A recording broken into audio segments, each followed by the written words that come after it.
Donc on va s'occuper de résoudre l'exercice 2G. Alors l'exercice va être long.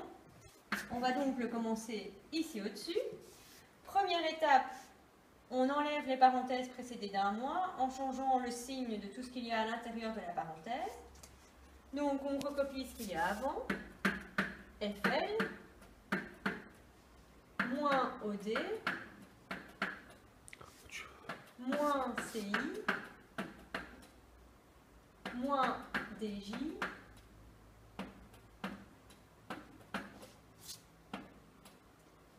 moins 2GF.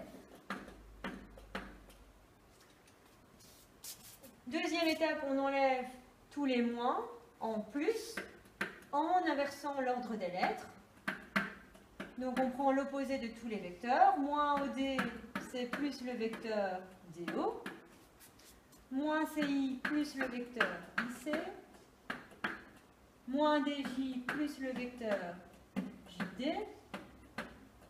Et moins 2GF, c'est plus 2FG. FG, on doit multiplier par 2, donc c'est un déplacement vers la droite, multiplié par 2, donc 2 déplacements vers la droite. Donc 2 fois FG, c'est le vecteur FH. Donc plus FH. On représente chacun de ces vecteurs sur le schéma. On a donc le vecteur FL, le vecteur DO qui va vers le bas, le vecteur IC,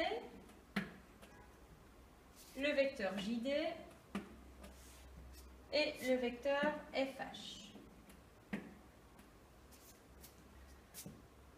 On constate que les vecteurs FL et IC sont parallèles, donc de même direction, de sens opposés puisque l'un va vers le bas, l'autre vers le haut, et de même longueur, ce sont donc des vecteurs opposés. Leur somme vaut donc le vecteur nul, et il nous reste à additionner les trois autres vecteurs. Donc DO, JD et FH.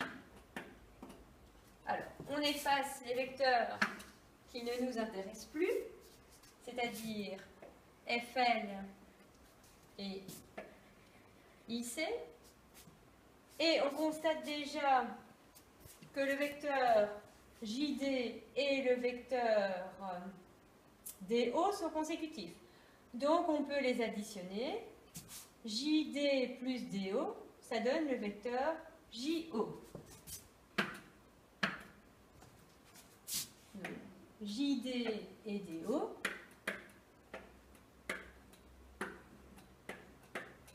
Quand on les additionne, ça fait le vecteur JO, toujours à additionner avec le vecteur FH.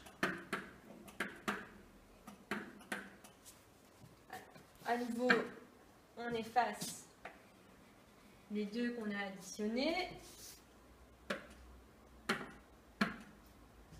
On représente leur somme qui vaut JO. FH et JO ne sont pas consécutifs. Donc, on va déplacer le vecteur JO sur un vecteur qui lui est égal. On déplace JO en HM.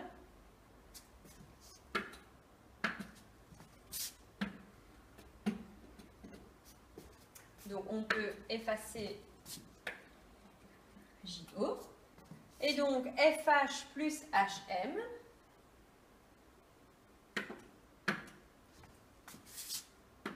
Donc, FH, on l'a laissé au même endroit. On a transformé JO en HM.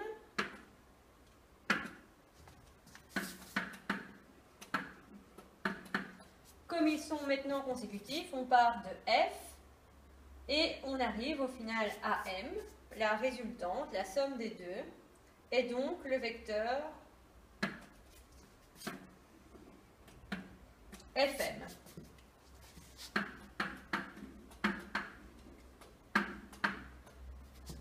Donc la réponse finale, c'est FM ou tout vecteur de même direction, de même sens, de même longueur.